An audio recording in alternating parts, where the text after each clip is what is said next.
Magandang araw nga pala mga boss. Ngayon nga pala gagawa ako ng isa na namang video. Napupukaw sa inyong atensyon at natutulog ng damdamin. Corny no, pero hayaan nyo na. Ayan, malapit nang matunaw yung gagawin nating kristal. Yan, pag natutunaw niya, unti-unti lang natin itong sisiksigin para kumakapal. Peg malambot na, tsaka natin siya dadarang ng matagal sa apoy para matunaw siya ng maigi. Yan, nakikita natin na masyado na siyang tutunaw. Ipan ko ng konti. Yan, para pumantay siya. Dire-diretso lang ikot. Ayan, makita nyo may forma na siya. Mayroon na siyang gatla sa gitna at saka yung ulo. Yan, ayusin lang natin ng konti para naman maganda-ganda tignan. Ayan, pagkatapos na to, tsaka natin ibubuka tong unahan.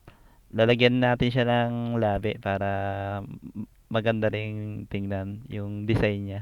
Sa pagbuka na to, kailangan dire-diretso ang ikot dito para siya bilog, para lahat siya natutunaw.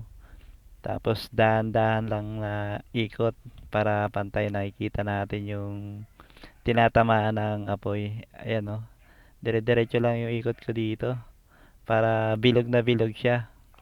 Hindi siya umuoblong.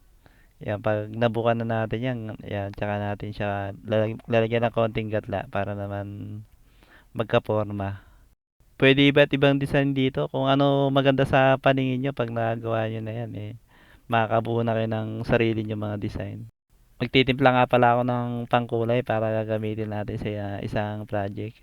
Eto, dito ako nagtitimpla sa ginawa nating ano na to, parang botilya. Dito kasi nakikita ko yung saktong kulay niya kung dark ba o light lang.